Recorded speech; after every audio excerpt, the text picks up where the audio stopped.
तर मित्रांनो, आपण सगळे ऑनलाईन शॉपिंग करतो आणि ऑफलाईन शॉपिंग पण करतो. पण कधी विचार केलाय का, ऑनलाईन शॉपिंगमध्ये आपण खरंच पैसे वाचवतो की डिस्काउंटच्या नावाखाली आपले पैसे खर्च होत आहेत? आणि जर विचार केला ऑफलाईन शॉपिंगमध्ये दुकानदार खरंच आपल्याला बेस्ट प्राइस देतो, की आपण दुकानातून बाहेर पडल्यानंतर म्हणत असेल, आज भारी कस्टमर भेटले, जास्त पैसे घेतले त्याच्याकडून? तर आज आपण कोणाच्याही बाजूने बोलणार नाही. ना ॲमेझॉन, ना फ्लिपकार्ट, ना मॉल, ना लोकल शॉप. आज होणार आहे एकदम real battle, online versus offline shopping.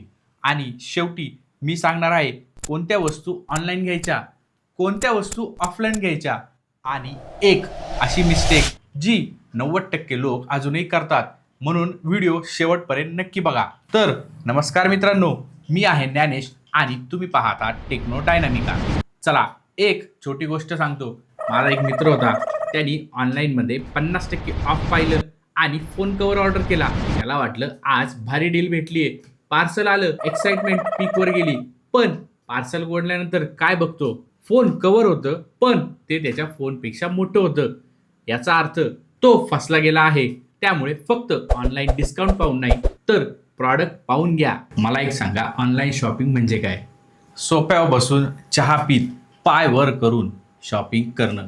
ना ट्रॅफिकमध्ये जायचे, ना पार्किंग, ना उन्हात फिरणे, ना दुकानदाराशी पैशाची देवाणघेवाण करणे. तर मला एक सांगा, ऑनलाईन शॉपिंगची सुरुवात झाली लोकांचा वेळ वाचवण्यासाठी, पण आता वेळ कमी पडतोय पार्सल जास्त येत आहेत म्हणून. ऑनलाईन शॉपिंगचं बेनिफिट काय? 24 तास शॉपिंग. रात्री 2 वाजले तरी तुम्ही शॉपिंग करू शकता, तुम्हाला कोणी अडवणार नाहीये. तर पॉईंट नंबर 2 आहे, ऑनलाईन शॉपिंग का करतात? Offers, coupon, bank discount, exchange, cashback, no cost EMI, या सगळ्या गोष्टींमुळे ऑनलाईन शॉपिंग चांगले वाटते. पण ऑफलाईनमध्ये काय होतं? ऑफलाईनमध्ये दुकानदार म्हणतो, सर ही फायनल प्राइस आहे. पण ऑनलाईन म्हणतं, थांबा, कूपन आहे, कॉईन आहे, कॅशबॅक आहे, क्रेडिट कार्ड आहे, EMI आहे, फेस्टिवल ऑफर आहे आणि शेवटी डिलेवरी चार्जेस आहे. माझा नेक्स्ट पॉईंट असा आहे की चॉईस आहे ऑफलाईनमध्ये. तर चॉईसबद्दल आपण जर बोललो तर ऑफलाईनमध्ये फक्त 10 मॉडेल असतील, ऑनलाईनमध्ये 10,000 मॉडेल असतील. पण ऑनलाईन शॉपिंगचा एक असा तोटा आहे जो पार्सल आल्यानंतरच समजतो. तर मी तुम्हाला एक प्रश्न विचारतो, कमेंटमध्ये नक्की सांगा, तुम्ही टीम ऑनलाईन आहात की टीम ऑफलाईन आहात? आणि हो, मी कोणत्या टीम मधून आहे ते तुम्हाला मी शेवटी सांगणार आहे. आता तुम्हाला सांगतो ऑनलाईनचं नुकसान काय आहे. फोटोमध्ये किंग साईज ब्लँकेट निघतं, पण घरी आल्यावर रुमाल निघतो. बॉटल दिसते 2 लिटरची, पण घरी येते 250 ml ची. या सर्व गोष्टी बघितल्याशिवाय कधीच ऑर्डर करायची नाही. पण आता येतो ऑफलाईन शॉपिंग, जिथे डिस्काउंटपेक्षा कॉन्फिडन्स जास्त मिळतो. पण तिथे पण एक गेम चालतो, तो आपल्याला कधीच कळत नाही. तो गेम काय आहे ते तुम्ही मला नक्की कमेंटमध्ये सांगा. तर आतापर्यंत आपण ऑनलाईन शॉपिंगचे फायदे आणि तोटे पाहिलेत. तर या भागाच्या शेवटी मी तुम्हाला अशी ट्रिक सांगतो, ज्यामुळे तुम्ही मोबाईल, टीव्ही किंवा वॉशिंग मशीन चांगल्या किमतीत घेऊ शकता. तर ऑफलाईन शॉपिंगची खरी मज्जा कशात आहे माहितीये? तुम्ही दुकानात पाऊल टाकाल आणि लगेच, या सर या सर, काय पाहिजे? थंड पाणी घेणार का? बसा ना सर, आरामात बसा. तर पहिल्या 2 मिनिटात तुम्हाला VIP असल्यासारखं, पण 3ऱ्या मिनिटापासून सेल्समनचं मिशन सुरू होतं. तुम्हाला जर 15,000चा मोबाईल पाहिजे तर सेल्समन म्हणतो, सर हा 22,000चा घ्या, फक्त 7,000 रुपये जास्त जातील, पण आयुष्यभर तुम्ही माझं नाव काढाल. तर ऑफलाईन शॉपिंग म्हणजे काय? बार्गेनिंगचं वर्ल्ड कप आहे. कस्टमर म्हणतो, भाऊ काही कमी कर.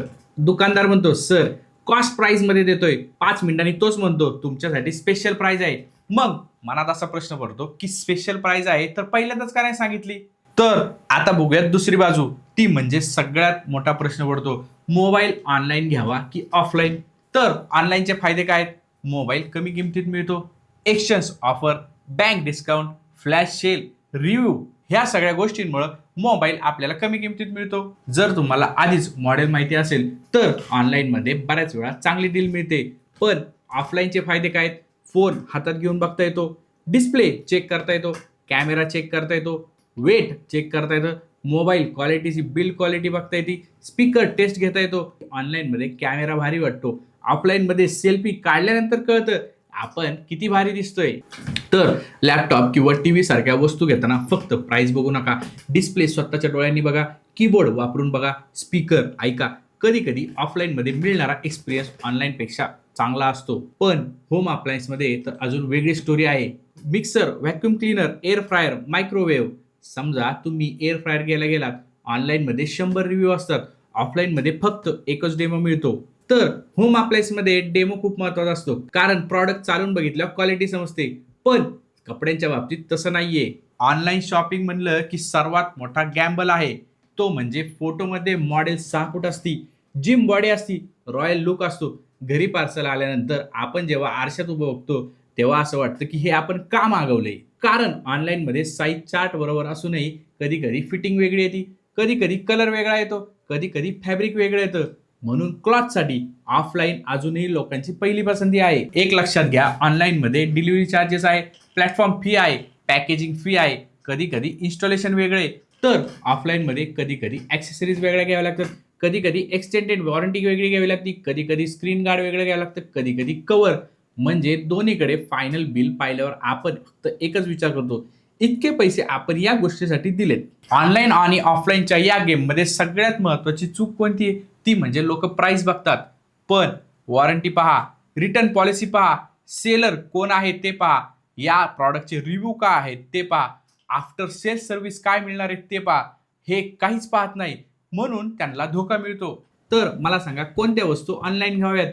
Memory card, SSD, earbuds, power bank, mobile accessories official brand store पेजवरून घ्यावेत. तर या वस्तू मी बहुतेक वेळा ऑनलाईन घेतो. मोबाईल कवर घेतो, डेम्पर ग्लास घेतो, इयरबड्स घेतो, स्मार्ट वॉच घेतो, पॉवर बँक घेतो, मेमरी कार्ड घेतो, SSD घेतो, पेन ड्राईव्ह घेतो, चार्जर केबल घेतो, ओरिजिनल चार्जर ऑफिशियल सेलरकडून घेतो. आता या वस्तू मी शक्यतो ऑफलाईन घेणं पसंत करतो. तर त्या कोणत्या आहेत? TV, laptop, refrigerator, washing machine, sofa, mattress, premium, smartphone. Price जवळजवळ सारखीच असेल तर, कारण या वस्तू पाहून, स्पर्श करून, चालून समजतात, फक्त फोटोवर नाही. तर मित्रांनो, आजपर्यंत आपण ऑनलाईन शॉपिंगचे फायदे आणि तोटे पाहिले, ऑफलाईन शॉपिंग मधली रियालिटी पाहिली. पण आता वेळ आली आहे फायनल निकालाची, आणि मी जे सांगणार आहे ते कदाचित तुम्हाला सरप्राईज करेल.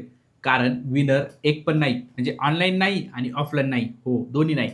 कारण योग्य शॉपिंग ही वेबसाईट किंवा दुकानावर अवलंबून नसते, ती तुमच्या डिसिजनवर अवलंबून असते. आता एकच सांगतो, मी प्रत्येक वेळेस काय करतो, ऑनलाईन प्राइस पाहतो, त्याच प्राइसचा स्क्रीनशॉट घेतो, तो स्क्रीनशॉट घेऊन ऑफलाईन शॉपमध्ये जातो आणि सरळ सेल्समनला सांगतो, भाऊ या प्राइसला मॅच करणार असेल तर द्या, किंवा त्यांच्याकडून मी फ्री कवर घेतो, टेम्पर्ड ग्लास घेतो, बॅक कवर घेतो, किंवा चार्जरवर डिस्काउंट घेतो. याचा अर्थ ऑनलाईनची प्राइस तुम्हाला ऑफलाईनमध्येही मिळू शकते. आता त्या चुका ज्या आपण सगळे करतो, मिस्टेक नंबर 1, डिस्काउंट पाहून प्रॉडक्ट घेतो. मिस्टेक नंबर 2, रिव्ह्यू न वाचणे. मिस्टेक नंबर 3, सेलर चेक न करणे. Mistake number 4, return policy ignore करणे.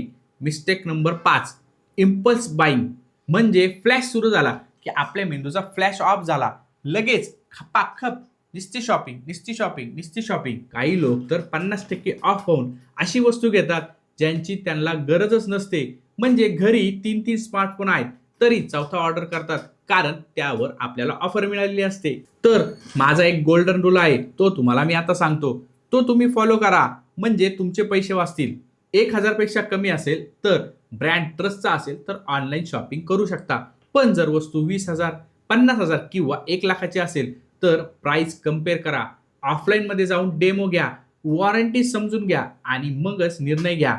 2 तास रिसर्च करावं लागेल, पण तुमचे 10,000, 20,000, 50,000, 1,00,000 रुपये वाचू शकतो. मित्रांनो, मला एकच म्हणायचंय, शॉपिंग म्हणजे फक्त पैसे खर्च करणे नाही, आपल्या मेहनतीचा पैसा योग्य ठिकाणी गुंतवणूक करणे आहे.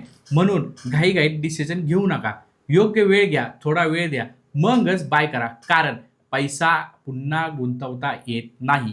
आता तुम्ही मला कमेंटमध्ये नक्की सांगा, ऑनलाईन शॉपिंगमध्ये तुम्हाला सगळ्यात फनी एक्सपिरियन्स कोणता मिळाला, किंवा ऑफलाईन शॉपिंगमध्ये तुम्हाला दुकानदाराने कसं फसवले. आणि हो, या सगळ्या कमेंट मी वाचून त्याला रिप्लाय नक्की देणार आहे, त्यामुळे तुम्ही कमेंट नक्की करा. आणि जर हा व्हिडिओ आवडला असेल तर लाईक करा आणि मित्रांसोबत शेअर करा आणि आमच्या चॅनेलला सबस्क्राईब नक्की करा. तर मी आहे ज्ञानेश, पुन्हा भेटू एका नवीन आणि भन्नाट टेक व्हिडिओमध्ये. तोपर्यंत काळजी घ्या आणि स्मार्ट शॉपिंग करा.